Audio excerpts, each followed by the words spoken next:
top off your glass before you start? Top off my glass. My glass is ready. I topped it off so high that now Okay. Well, it hold is on. staring at me. Are we going to do ASMR? Okay.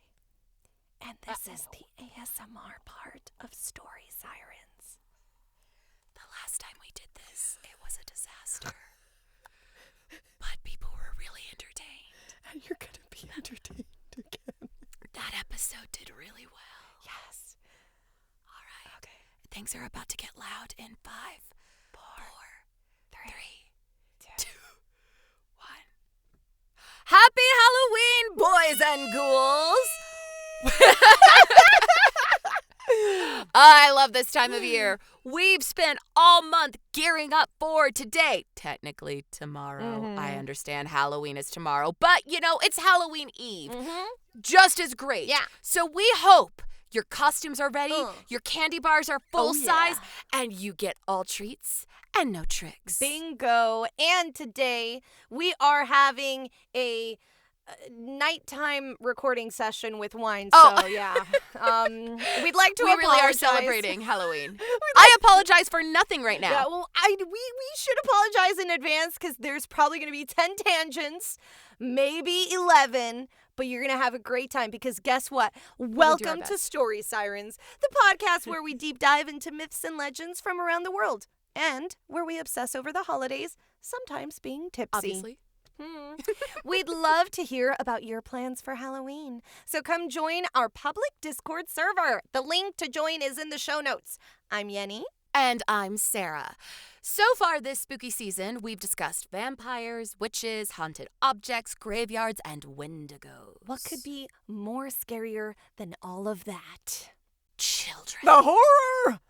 Buckle up, friends. We've got a beast of an episode for you today.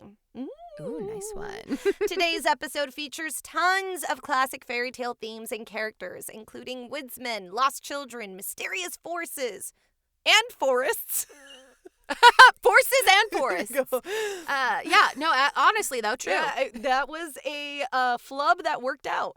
Witches, talking animals, monsters, and the classic happy ending, which we've covered before on our podcast. But we actually went on a deeper dive in our bonus content for this episode, just so you know. Bonus content, you said? Yeah. If you are interested in bonus content, as well as getting a bit more information about each episode, become a Siren Seeker by subscribing via Apple Podcast, our Ko-fi/coffee page, or becoming a server booster on our Discord. Yeah. All links to these possibilities are provided in our show notes. Now, without further ado, And marketing monologues, we had to. we are so excited to deep dive into Patrick McHale's Over the Garden Wall. Oh, yeah. Warning, we will be spoiling the series. There's nothing we can do about it, okay? It's been out for a while. It's free on Hulu. Or you can have it on Amazon Prime. If you haven't seen the show, pause this episode and go watch the 10-episode miniseries. Literally, they're 11 minutes long. It's less than 2 hours. Then, the entire thing is less than 2 hours. Yeah. And then come back and listen to the rest of the episode. And I would just like to say, if Yenny sat and watched it, all of you can. Exactly. Because Yenny she took one for the team. Yeah, I took one for the team. She took one for the team. I'm so proud of you. And I'm so proud of you. I did last unicorn. And I did You this. get to give all of your input in this episode. You get to tell us your feelings. Listen, I made it through Coral Castle. You did. I'm gonna make it through Aliens next season. Oh, I'm so excited.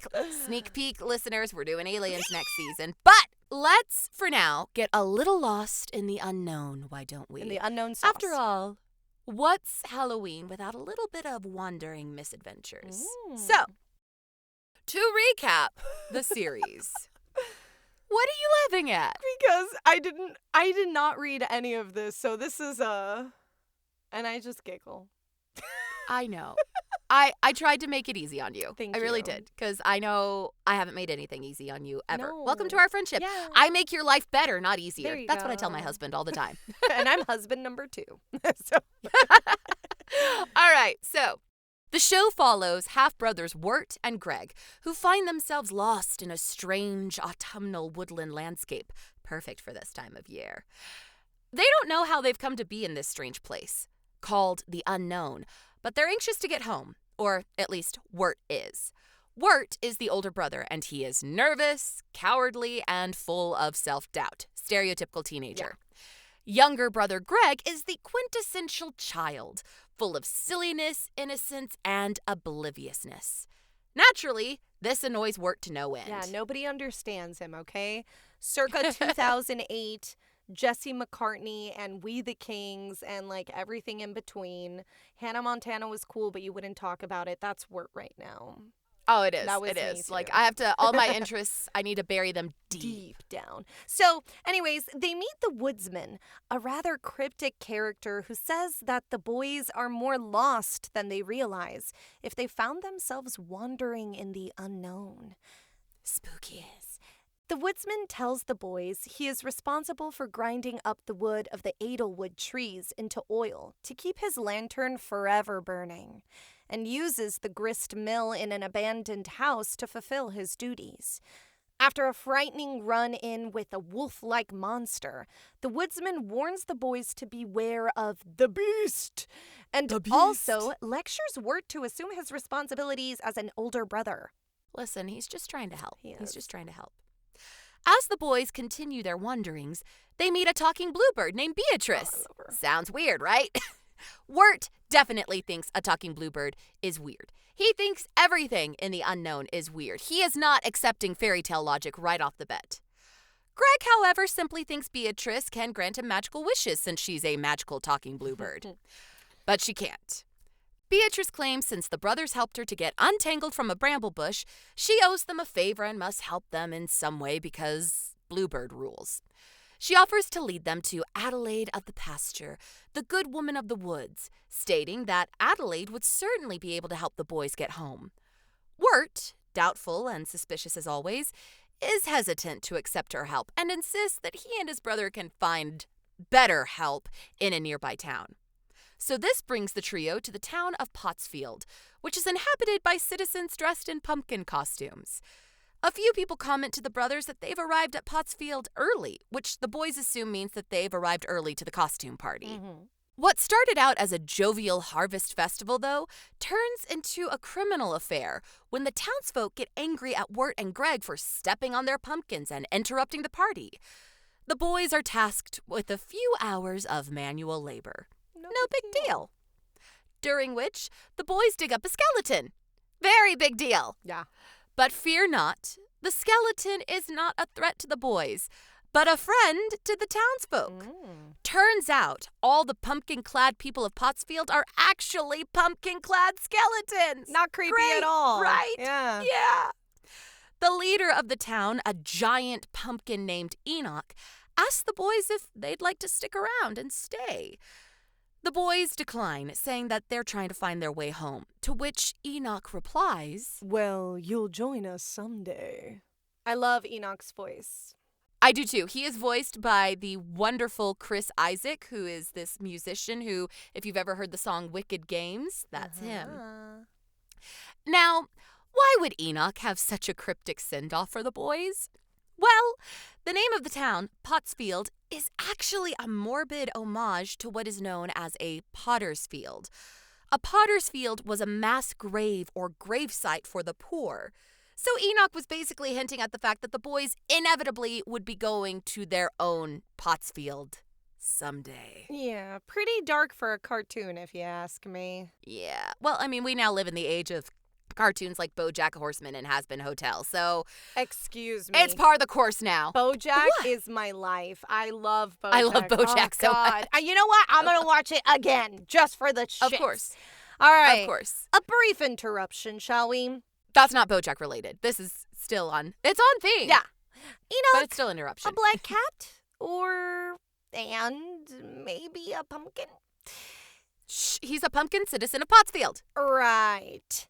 During a montage at the end of Over the Garden Wall, we see a black cat pop out of the top of Enoch's pumpkin head. This raises so many questions. Yes.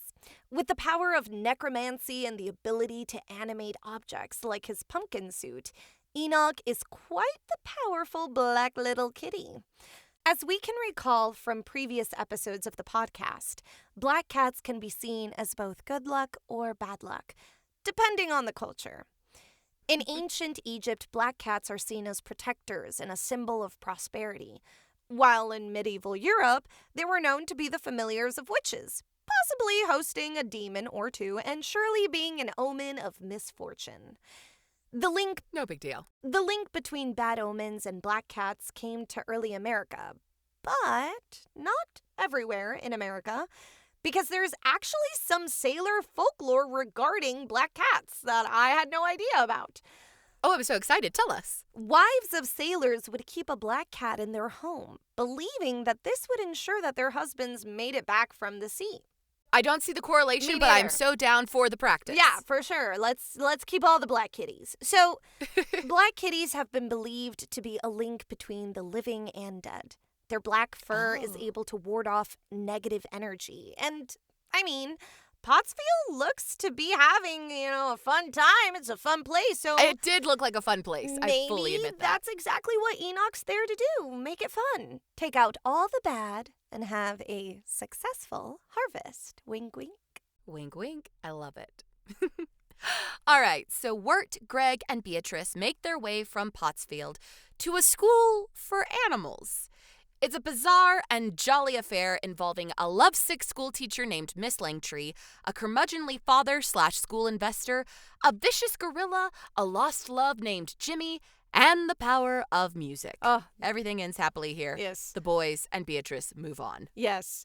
After that, they come to a tavern on a dark and dreary night, where they hear more warnings about the dangers of the beast in the woods. Ooh. The guests of the tavern make quite a big deal out of identities and roles, repeatedly asking Wirt who he is. Hello, High School Musical! All over again! Stick to the status quo! Also, the worst thing to ask a teenager, who are you? I don't know. I'm still struggling with my identity. Yeah. I don't know who I am. I'm growing hair in places that weren't there before. Yeah, am I a jock? Am I a nerd? What's going on? They look to assign him in an archetype. Is he a fool? A lover? A pilgrim? Their insistence on his role is practically manic. After all, every story has an archetypal hero and some sort of moral, right? When Wirt and Greg finally leave the tavern, they hear Beatrice cry out in the woods and find her unconscious at the feet of the woodsman. Believing that the woodsman is actually the beast, the boys manage to rescue Beatrice and flee the woods. For a short time. During this episode, we learn that the lantern the woodsman carries has the soul of his daughter inside of it. And that's why he must constantly feed the lantern oil from the Edelwood trees to keep the light burning, which is so sad. The series just keeps getting dark. Yeah. It's so sad. It's so sad. Now, this is also the first time that we hear the taunting voice of the beast, who is hungrily waiting to claim the boys. The woodsman warns the beast to stay away from the children, and the beast only laughs in reply. So here we learn that the woodsman's not bad. The woodsman is not bad. He really is just trying to help the kids. He's also the guy from Back to the Future. Yeah, he's voiced by Christopher Lloyd. Yeah. Also, Wirt is voiced by Elijah Wood. What? And, yes, that's Elijah Wood. Oh my gosh! Lord of the Rings made it in. Right? And he's then, in Lord of the Rings, right? Yes, he's Frodo. He's Frodo. You got this. And then, this is more nerdy for me, the opera girly, but the Beast is actually voiced by Samuel Raimi, one of my favorite I've bass heard of baritones this of voice, all time. Yes. He's wonderful. When we actually discussed, if y'all remember our episode Deals with the Devil, in one of the many Faust operas, Sam Raimi is one of the best Mephistopheles singers of all time. And he makes me so happy. He has such a wonderful, deep, villainous voice. Which is very funny because Jared doesn't have a deep villainous voice and you're just like, give me that. Oh yeah, no, my sweet, loving husband has a very soft, gentle voice, and I have to ask him to repeat things all the time because he's very soft-spoken. We love him. And I'm a little bit hard of hearing. But I love it. I love it. So anyway, having escaped the woods, the boys next find themselves at the lavish home of tea manufacturer and businessman Quincy Endicott, voiced by John Cleese. The boys pretend to be Endicott's nephews in order to get money from him so they can pay for boat tickets in order to get to Adelaide of the Pasture. Which, can I just say, it's not a lot of money. We're talking 2 cents. Yeah, they need 2 cents. 2 cents.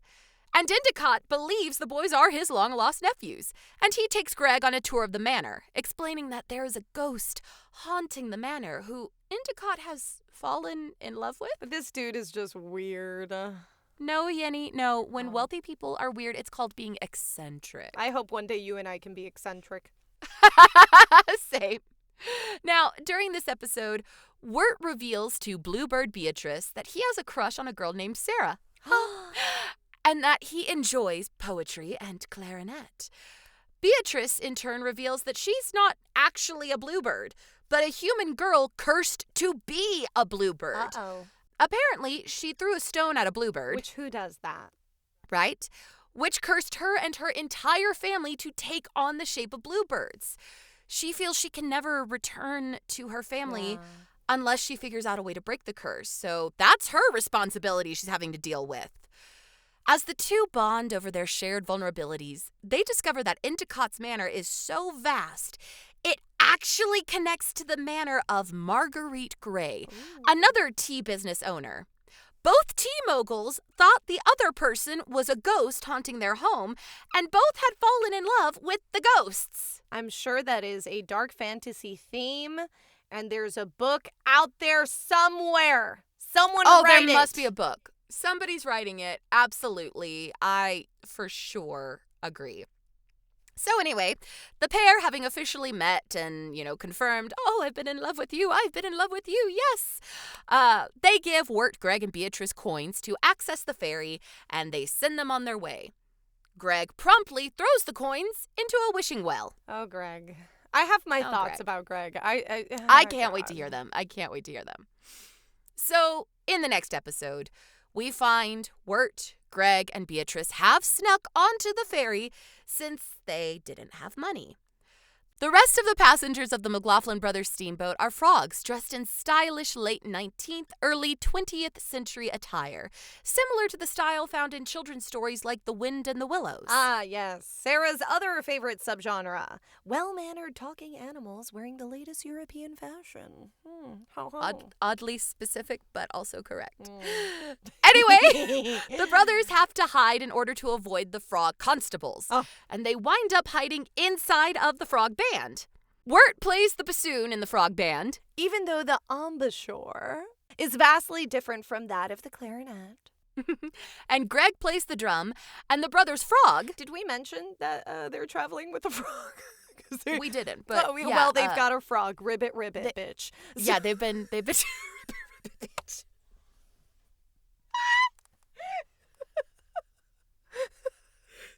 That's our clip for the episode.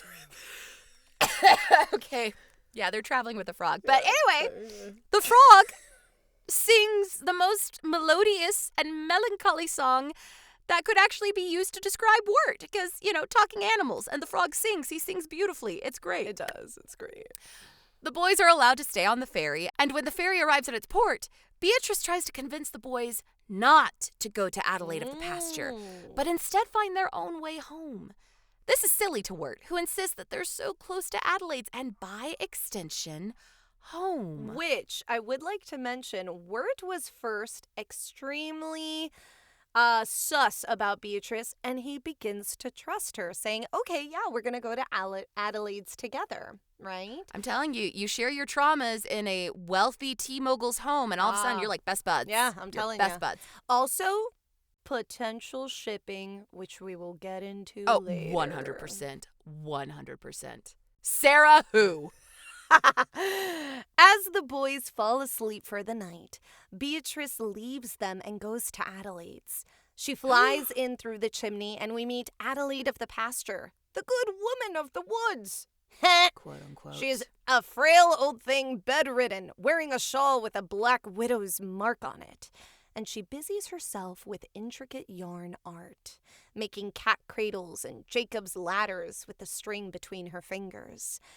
Adelaide asks where the children are. Beatrice was tasked with bringing children to Adelaide to use as her slaves in exchange for a magical pair of scissors that would break the curse on Beatrice and her family. Traitor! But Beatrice offers to serve Adelaide herself, insisting the witch leave the boys alone. Oh, Beatrice. Yeah. Adelaide insists that she needs strong children to do her bidding. Children whose heads she can fill with wool. Right at that moment, who should walk in but Wirt and Greg? No. They hear the entire conversation and realize that Beatrice was going to betray them, despite Beatrice's tearful insistence that she had a change of heart. The boys are trapped in Adelaide's yarn, but a window is opened, and Adelaide, fearful of the poisonous air, melts into a pile of dust. Blah, blah, blah, blah. The boys escape from the yarn and run away, chased by Beatrice calling for them. Now, a note about that night air. In the show, the night air is said to be poisonous. What if we told you that's not just some cartoon show gimmick, but also a belief that was held onto by humans for over 2,000 years? Let's hear this. In comes the miasma theory.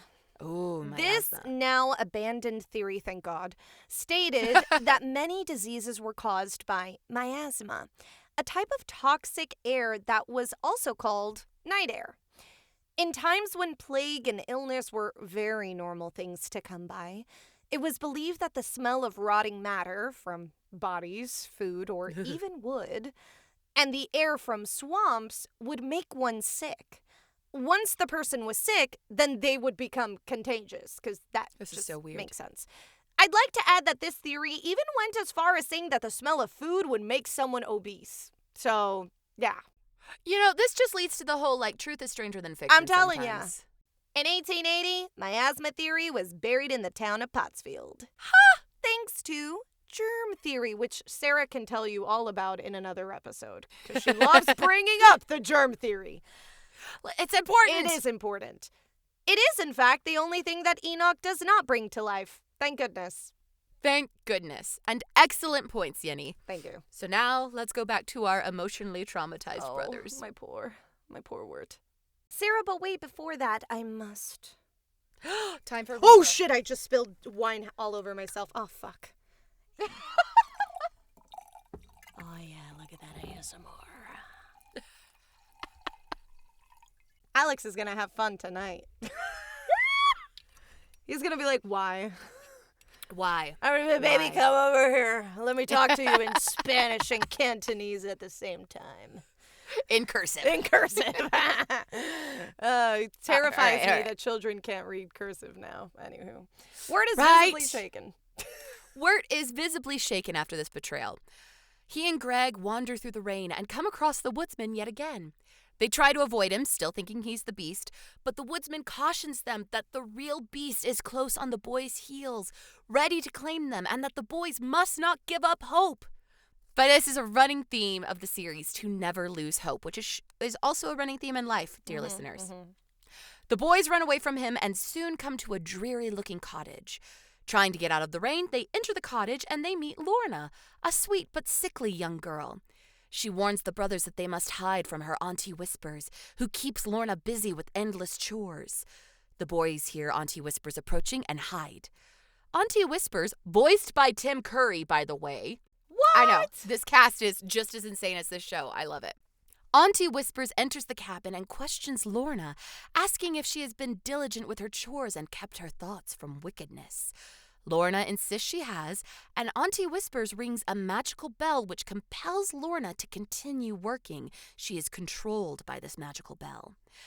After Auntie Whispers goes to her room to go to sleep for the night, Lorna bids her turtles to come out of hiding. Wanting to help the sweet girl who has sheltered them, Wirt offers to aid Lorna with her endless chores so that she can possibly escape Auntie Whispers and run away with the boys. Oh, yeah. Wirt is just got a long list of crushes. Yeah. Right? Not including Beatrice, but we'll get there at some point. I have faith. The pair work together, but soon chaos occurs as Greg and his frog have run upstairs to Auntie Whisper's room and awoken her. Wirt, Greg, and Lorna lock themselves in a room to escape Auntie Whisper's wrath, But here it is revealed that Auntie Whispers is not the danger, Oh, no. but Lorna, who Ew. has been possessed by a flesh-eating spirit. Ew. The boys must escape the possessed Lorna, and in the process, Wirt rings the magical bell that Greg stole and compels the evil spirit to leave Lorna and never return. Lorna is freed, and she is reunited with Auntie Whispers, who was only trying to protect Lorna and others from the evil spirit. The boys bid farewell to the pair, and Auntie Whispers warned the boys to avoid her sister, Adelaide of the pasture. Well, it's a little late for that, don't you think?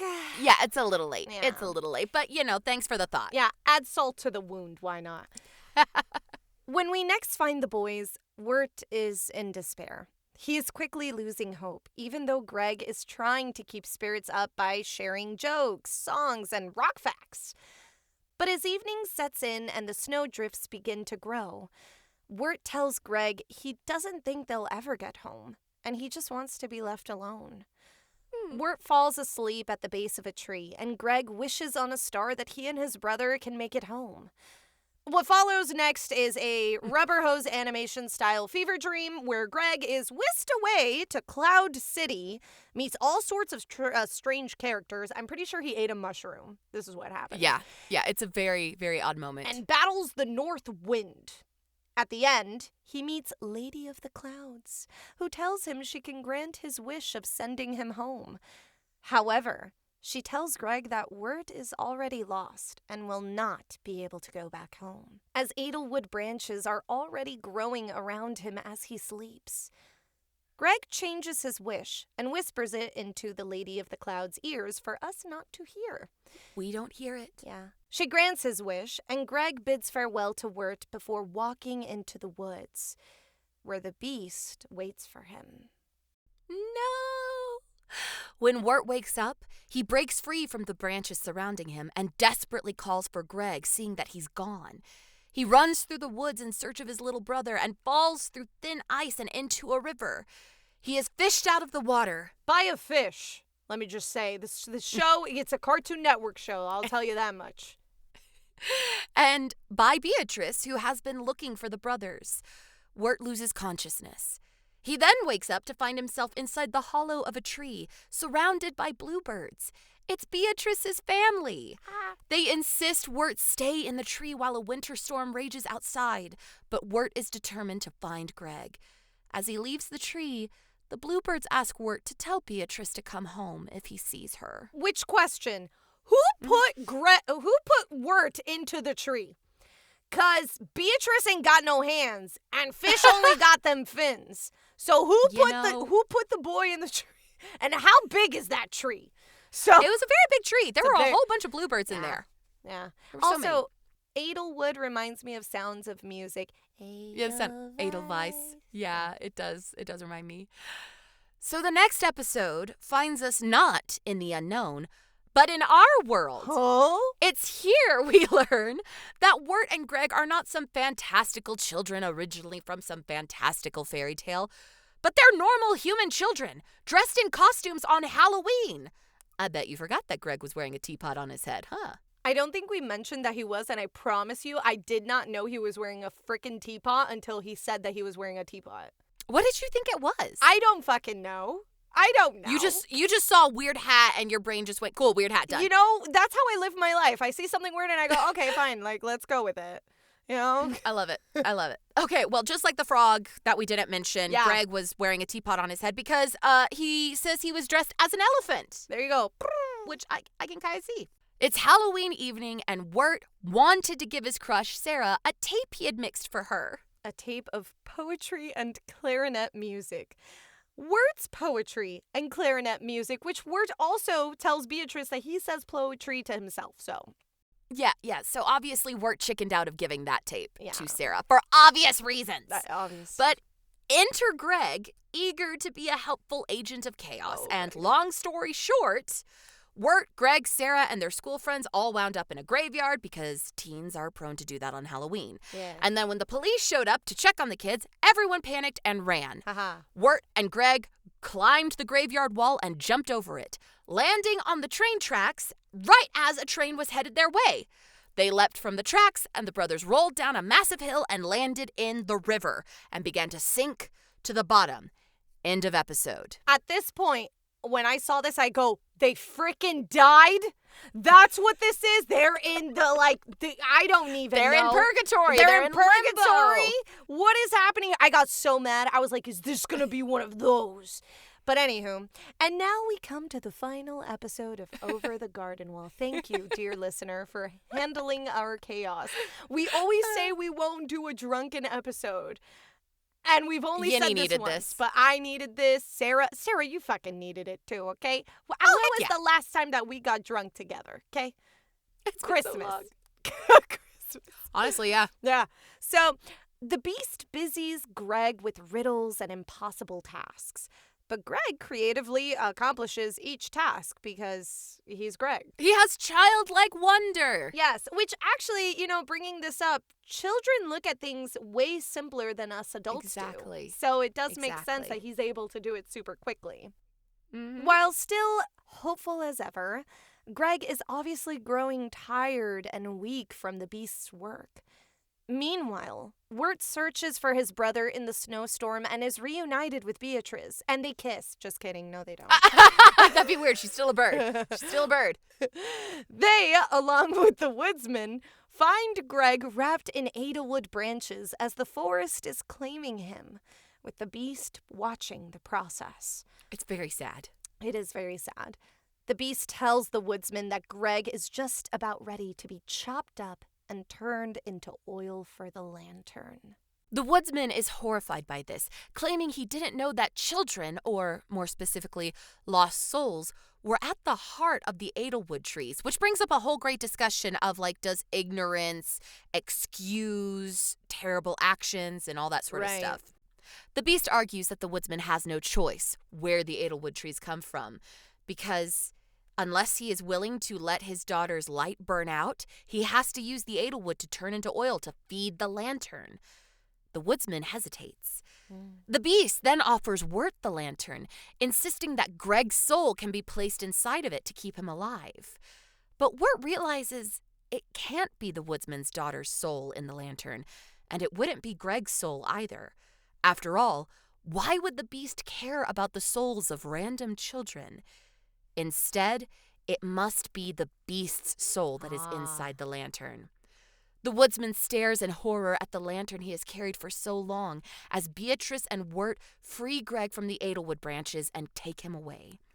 With teary eyes, the woodsman opens the lantern and blows out the flame as the Beast screams in protest. Wirt gives Beatrice the scissors Adelaide had promised her, having taken them from Adelaide's cabin during the escape. Both brothers are thieves because, Wirt stole the scissors and Greg stole the magic bell. They're both a little bit klepto. The brothers bid farewell to their bluebird friend and wander into the snowy landscape. When they wake up, they are in a hospital in their world. So they kind of died. That's kind of the point of the show. Yeah.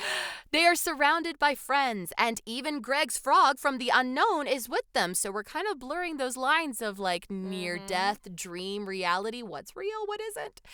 Sarah tells Wirt she found the mixtape he made for her, and Wirt conquers his fears of embarrassment and asks if she'd like to come to his house so they can listen to the tape together. She agrees. Greg tells their friends about their adventures, and the brothers live happily ever after. And fear not, in a short montage, we see the woodsman reunited with his daughter. Beatrice and her family return to their human forms, and various other characters we met along the way enjoying their own happily ever afters. The end. That was a lot. Now, let's get into symbolism, shall we? Let's do it. All right, so symbolism. Here we go. Fun fact, everybody. I wrote this part of the script. Yinny hasn't seen it, so you get to see her reaction in real time. Yeah. So first and foremost, is Over the Garden Wall a retelling of Dante's Inferno? Pretty much. The poet Dante Alighieri wrote himself as the main character in the 14th century epic The Divine Comedy. In Dante's Inferno, the first part of the Divine Comedy, Dante must travel through the 10 levels of hell, including the entrance. just as our angsty teen poet Wirt must travel through the 10 episodes of Over the Garden Wall. Bluebird Beatrice is roughly the equivalent to Dante's guide Virgil, while also being an allusion to the woman that Dante was in love with, Beatrice, his end goal for the entire Divine Comedy. Oh, shit. But Greg also serves that role as companion to Wirt, since he's with Wirt for the entire duration of the journey. So Greg and Beatrice can kind of split the role of Virgil, I suppose. As for the Beast, well, he's most certainly the devil, and we'll touch on that more in a second. So Dante and Wirt must make their way through a perilous world filled with strange and terrifying sights, and both must confront their own fears and shortcomings. Now, both Dante's Inferno and Over the Garden Wall begin with the protagonists finding themselves in a strange forest and not remembering how they got there. At this layer of hell, technically the entrance, Dante is attacked by several beasts, including a she-wolf, and Wirt and Greg are attacked by a monstrous wolf-like beast, which is actually Beatrice's dog under his own curse. Yeah. Oh, that's right! It's Beatrice's dog, and he ate one of the weird black turtles, which we never touched on in the show, because the black turtles are weird. They're all over the place. Some people think, myself included, that the black turtles are how the beast watches the entire forest. So they have this evil, corrupting ability. Okay. But anyway, Dante is attacked by a she-wolf. Wirt and Greg are attacked by a wolf-dog beast. It is also at this layer that we get two famous quotes. The warning above the gates of hell in Dante's Inferno, "Abandon all hope, ye who enter through here," and the woodsman's warning to the boys in Over the Garden Wall, "Welcome to the unknown, boys. You're more lost than you realize." Wow. But the parallels don't end there. When the boys enter the town of Pottsfield, they meet the giant pumpkin-headed Enoch who presides over the town. When Dante makes his way through Limbo, he meets King Minos, who is the presiding judge over the damned. Both Enoch and Minos are the ruling figures, giant compared to the rest of the souls present, and they hand out punishment. What? They also both have like some serpentine features with King with Minos or Minos having kind of like a snake tail, Yeah. and Enoch kind of being this giant pumpkin on top of a whole bunch of tassels like a maypole. Crazy. And he like uses those to like touch and everything. So next is the level of the Inferno for those who have committed the sin of lust. And the next major character the boys meet in Over the Garden Wall is Miss Langtree, the lovelorn schoolmistress. She's distracted by her heartache for the entire episode and is a bit of an emotional mess. But great song choice. Great song choice. Loved her song. But that does kind of correlate with the punishment for the lustful being blown away and buffeted by a constant wind. Right. So then the boys arrive at a tavern, or the layer of gluttony in the Inferno. In this episode, Greg eats plate after plate of food. This is the most food ever shown in the show. Yes. But the occupants of the tavern eat nothing. This correlates with the punishment of the gluttonous in Dante's Inferno. While they filled their lives with excess, they cannot consume anything in the afterlife. Now we arrive at the fifth circle of hell, or fifth episode, greed.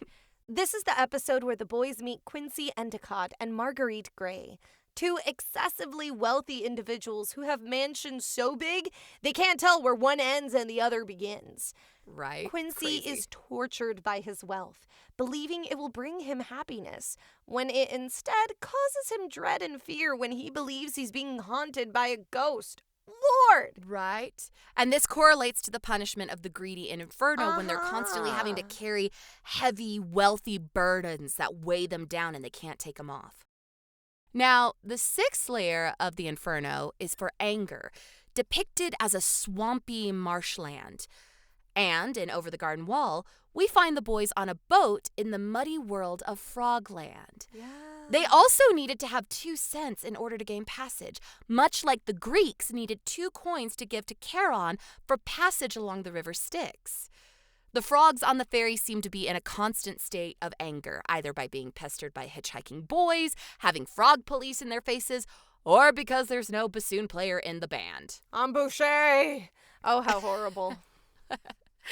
Now, Let it be known that the layers of hell we have covered so far, limbo, lust, gluttony, greed, and anger, are all passive layers. At this point in Dante's Inferno, Dante and his guide Virgil must make their way through the city of Dis so that they may continue to the lower levels of hell towards the cities of the active sins. In Over the Garden Wall, we have a turning point in the series as we learn that Beatrice was going to betray the boys.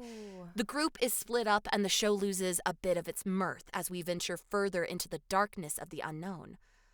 Also in Dis, in Dante's Inferno, Dante meets the Fates, elderly women who control the threads of life. And the boys meet Adelaide in Over the Garden Wall, who controls strings and bears a magical pair of scissors. Holy shit, this is like the... Oh my God, Sarah! Snap to Sarah for... I'm telling you, I love this show. I love this show. Now we enter into the circle of the active sins, starting with heresy. In Dante's time, heresy, or the act of practicing a religion other than Catholicism, was literally damnable. In the corresponding Over the Garden Wall episode, the boys meet Lorna, a demon-possessed girl, which is kind of what was believed would happen if you left the faith. So basically, we have an episode all about exorcism on our hands, which is very, very 14th century Catholic. Oh my gosh. In the 8th layer of Inferno, we come to the sin of violence, which is subdivided into different categories of violence. In this layer of hell, Dante must cross the boiling blood river Phlegethon, where individuals who were violent against others must stay. In Over the Garden Wall, the 8th episode starts with the boys crossing a river. Oh my gosh. The next portion of this ring of hell in Inferno is violence against the self, where individuals are transformed into trees. And of course, we know of the despairing Wirt beginning to happen and consumed by the Edelwood trees in the episode. Oh my God. Don't lose hope, because that's a violence against the self, and OMG. you turn into an Edelwood tree. Now, let's continue with the 9th episode, Into the Unknown, which corresponds to the 9th layer, which is fraud. This is the flashback episode where we learn that the boys are from the real world and it's Halloween night. In this episode, we see Wirt struggle to reveal his feelings to Sarah, committing fraud against himself. And we find that Greg actually stole a rock from his neighbor's garden, which is fraud against another person. All the while, every character is wearing costumes. It's Halloween. So no one is truly themselves. So they're all kind of doing a playful version of fraud. Also in this circle, Dante, in the Inferno, meets the winged beast Geryon, a winged monster with a stinger on its tail. He leads Dante and Virgil deeper into hell, just as Sarah, Wirt's crush, who was earlier dressed as the school's mascot, a bumblebee, leads Wirt and Greg into Eternal Gardens, the graveyard where our entire adventure begins. In other words, he was meant to be with Beatrice because Beatrice wouldn't have done that.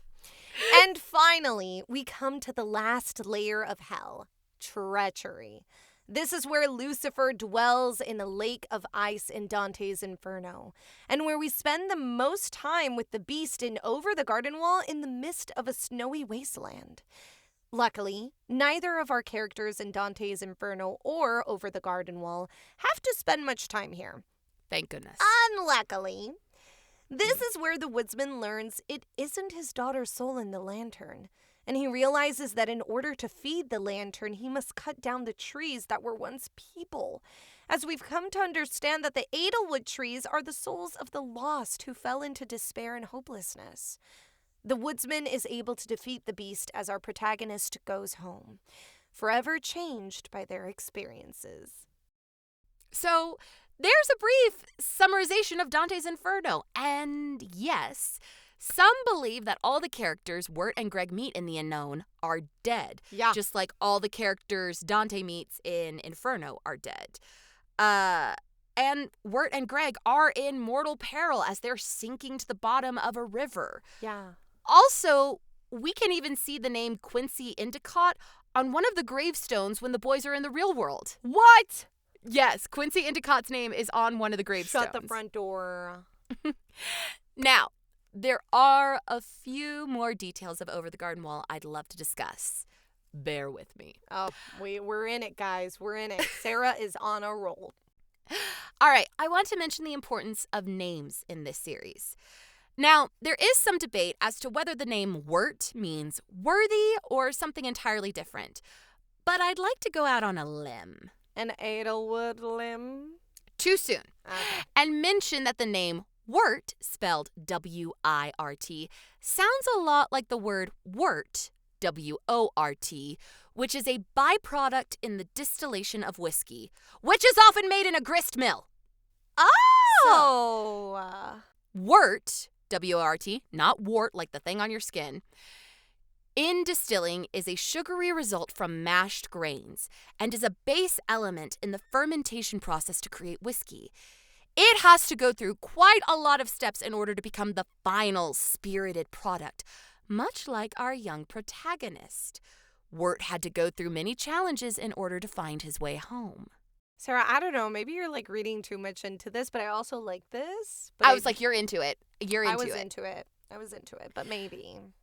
Now, other interesting names include Greg/Gregory, which means watchful or vigilant. Is he oblivious or secretly brilliant? The world may never know, including me. Which also, this would be a great moment. Yinny, what are your thoughts on Greg? I don't like him. I'm not a big fan of the stupid but smart character because they make him so dumb that sometimes it's come on now, it's too much. But afterwards, during the episode where after the shroom fest. After that one. Greg I liked after that. I was like, Greg, you're a good boy. He's willing to do hard things. Yeah. He's silly and he's a kid. And I fully admit, I am not a fan of weirdness for weirdness' sake, neither is Jared. I liked Over the Garden Wall so much is because I recognized Dante's Inferno in it, and I really liked the interpretation. Yeah, and then I started looking for more elements, which, this show is full of elements. We're not even covering all of them. But, I want to have a reason for the chaos and all that sort of stuff. I'm not very good at just freely strange and weird and crazy. So, back to names real quick. With Greg being secretly brilliant or just weird or just stupid, who knows? I don't think he's stupid, but he does accept fairy tale logic much more easily than Wirt, who questions and second guesses everything, which I will say that is a long-standing trope in a lot of fairy tales. True. Think about another favorite, The Chronicles of Narnia, where Lucy, the youngest child, just jumps in oh yeah, there's a magical world in the wardrobe. It's no big deal. We have to help the fawn. And her older siblings are like, what the heck is going on? So I do think part of that is the crossover in the threshold. This is a coming-of-age story, also, if we look at it. So there is sort of this, what layers of childishness and strangeness can you just run with? And what layers is it when your brain's starting to go, I can't make sense of this? So, now, Beatrice the Bluebird, again, we're still on names, is named after Dante's Beatrice, his muse and love, whom he is desperate to find as he travels through hell, purgatory, and paradise. Now, however, in Over the Garden Wall, Beatrice is not Wirt's love interest, but his guide. But Beatrice starts out leading the boys to their doom, so is she a good guide? Not really, but also she's trying to save her family. Oh, this is complicated, and so is their love. And so is their a love. Little bit canon. Yeah, a lot of people, myself included, me too, do think that Beatrice and Wirt are the perfect match. Couple. Especially since at the beginning they hate each other and then they come to respect each other. It's all to lovers. It's all those things that I need a sip to wine. Here. Cheers to that. Yeah, it's everything that we love there. Now, finally on the list of names, there's the frog. Greg's poor frog. Which also, may I mention, on Halloween night, because I didn't mention this in the plot, poor Greg is just trying to get Wirt's attention because he wants to go trick-or-treating and he wants to go frog hunting when they're in the real world. And that's one of the reasons they wind up in the graveyard and over the wall because Greg hears ribbiting and he's like, oh, let's go get the frog. And so he finds his frog in the unknown. But this poor frog, the woodsman gives the responsibility to Greg of naming that frog. After he's lectured Wirt of, you are the responsible older brother. You need to shoulder your responsibility. And Greg, he goes, you give a good name to that frog. This poor frog goes through an entire laundry list of names, including Albert, Wirt Jr., Kitty, Mr. President, Salami, Dr. Cucumber, and finally he ends up with the name of Jason Funderburger, a boy Wirt and Greg actually know.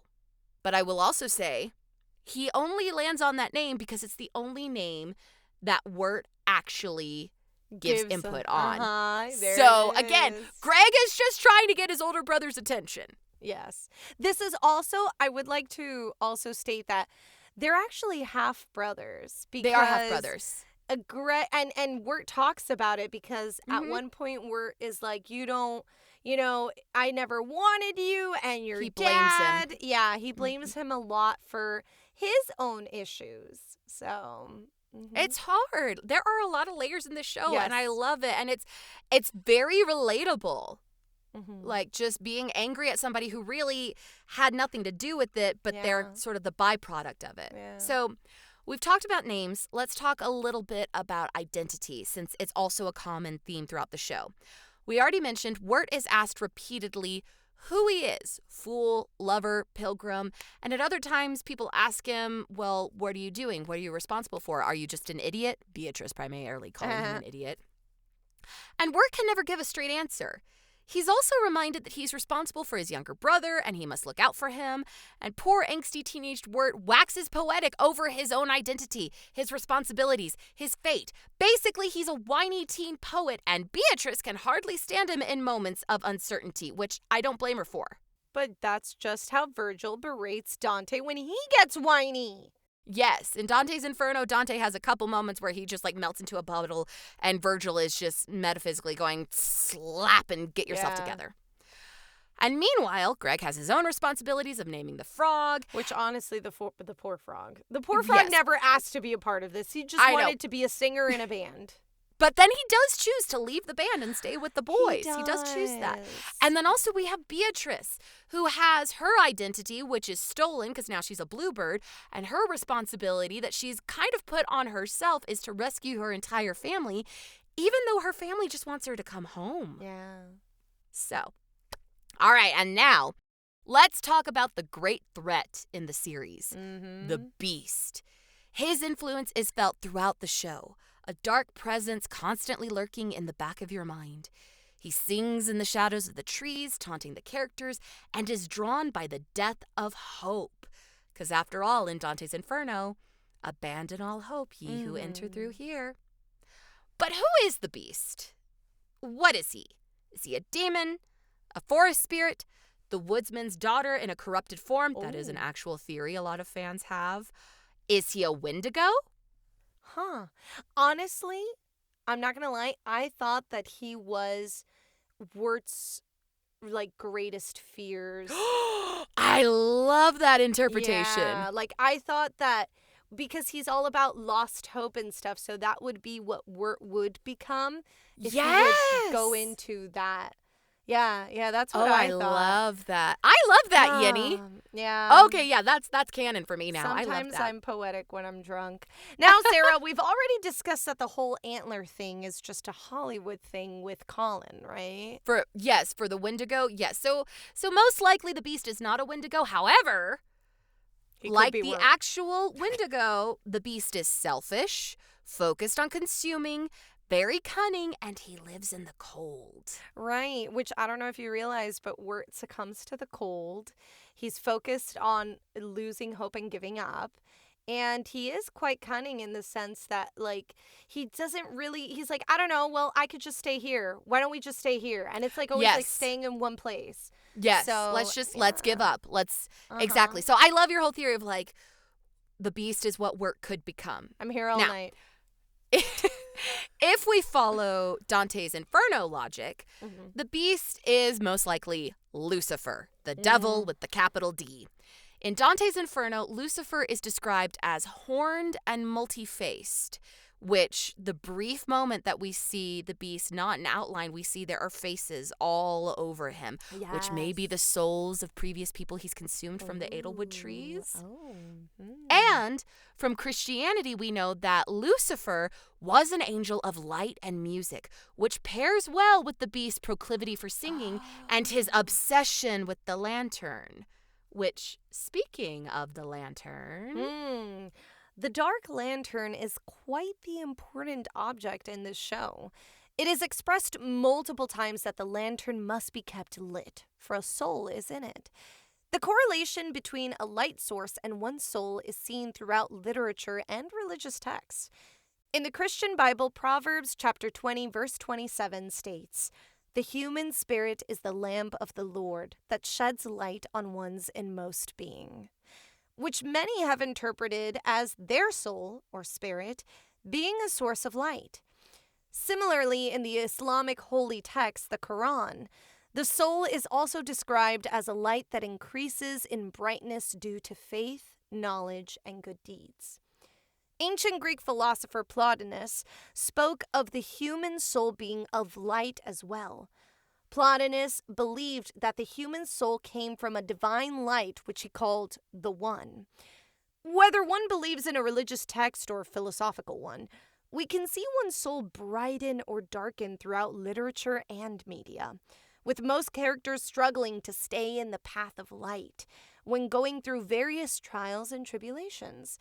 We have also seen that the dimming of the soul can be dangerous, for it can mean the end of existence. Whew, terrifying. Now, on a lighter note, there are also a lot of references in Over the Garden Wall to Americana, or materials that are related to the culture of America. From Wirt's costume, which is partially made from a Civil War costume or uniform, to Greg's silly song, Potatoes and Molasses, being a reference to Shirley Temple's song, Animal Crackers in My Soup, Over the Garden Wall is an American Halloween fairy tale. Most of the locations in the unknown look like they've been plucked straight out of an autumnal New England landscape, and the boys first begin their adventure in a graveyard on Halloween night, right after meeting up with their friends after an American football game. As we mentioned earlier, one episode takes artistic inspiration from the rubber hose animation style of the early 20th century American animators, which is also the style a lot of early American Halloween cards were printed in. Also throughout the series, you can see certain story elements that seem to be pulled straight out of an Edgar Allan Poe or Nathaniel Hawthorne story. Yes. The ferry boat that the boys sneak onto looks like one that Mark Twain would be right at home on. The clothing worn by Lorna and Auntie Whispers is frighteningly reminiscent of the style worn by women during the time of the Salem witch trials. Yes, so true. The unknown as a whole is filled with elements from history and the present, making it a strange and enchanting story that could easily begin with the phrase, "Once upon a time." Love it truly that. is an American fairy tale. And lastly, here are just a couple of fun facts that you may have missed when you watch the show. The old grist mill where we first meet the woodsman is actually the abandoned home of Beatrice and her family. I figured that out afterwards. Right? Yes. Right? There are bird decorations throughout the house. The family dog stays near the home, and during the ending montage, we see Beatrice and her family safely within the home, and all of the decorations and the wallpaper are the exact same. The ferry the boys ride on says it belongs to the McLaughlin brothers. McLaughlin Brothers was a publishing and manufacturer of children's books, puzzles, and paper dolls during the 1850s to 1920s. And in keeping with the whole American fairy tale thing, the McLaughlin Brothers publishing house and manufacturer was based out of New York City. And at the end of each episode's title card, a train whistle can be heard in the background, alluding to the true location of the boys. Stop. Yeah. If you listen to the title cards, like when it does that little cello and violin intro music, at the very end, you hear a train whistle. And it's so funny, too, because then you don't know if it's real, if what happened was real or fake, right? Exactly. we get a montage, like you said, of everything afterwards with all the families, but supposedly it wasn't real because they were just going through hypothermia. Or they might all be dead. But then also when Greg is telling the story and he's still holding his frog, like the frog's tummy glows with the bell that it swallowed. Like, is it real? Is it fake? I don't know. Listeners, I want your input. Join the Discord. All right, moving on to modern media. Look up The Blasting Company, the American nouveau folk band responsible for the fantastic music in Over the Garden Wall. I love the soundtrack. It's really sweet. I love it. It's a very, very cool soundtrack. If you're looking for animated TV shows with a similar feel to Over the Garden Wall, we recommend Gravity Falls, Hilda, or The Owl House. Love it. Welcome to Night Vale is a mystery horror podcast with touches of tongue-in-cheek humor that would feel right at home in the unknown. Check it out. Wanting a video game that feels similar to Over the Garden Wall? We recommend the adventure game Night in the Woods or the adventure horror game Bramble, the Mountain King. One of the few video games I have beat to completion, and I felt so proud of myself. Also, you should just do Hades and Hades 2. Come on now. Honestly, yeah, just do Hades. Yeah. I love Hades. I can't wait to play Hades 2. I don't even play video games, and I'm like, I need to play Hades 2. And if you still haven't had enough Over the Garden Wall, there's an Over the Garden Wall comic book series, which kind of continues the story a little bit and goes more in depth to some of the other stories. So have fun, fans. Yes. And lastly, our siren call. Do we really need to do one this week? Probably not. So here is the simplified siren call for this week. Join our public Discord server, link in the show notes, and tell us what your favorite part of Over the Garden Wall is. Oh, and let us know what your favorite Halloween candy is, too. What's yours, Sarah? Oh, Reese's Peanut Butter Cups for days, or the Peanut Butter Cup pumpkins. This is why we're best friends. What's yours, Yenny? Because mine is Reese's Peanut Butter Cups! I love you! I love you, too! I love you more! This is so great! I love you more! This is awesome! Oh, my gosh. Okay, this episode is ending at the perfect time. All right. Thank you for joining us, everyone, on this massive episode. Yes. Thank you for joining us for all of our spooky episodes. And everyone, please have a safe and happy Halloween. Yes. And we'll see you next week. Bye, guys. Bye. Thanks for listening to Story Sirens. You can follow us on Instagram at Story Sirens Podcast. Want to support us? Send us a cup of Ko-fi by searching ko-fi.com/storysirens. We've got lots of treats for those who become siren seekers. All research materials can be found in the episode summary. Music by Donald Guzzi and artwork by Alexis Torres. Story Sirens is a Feather and Fin production. See you soon.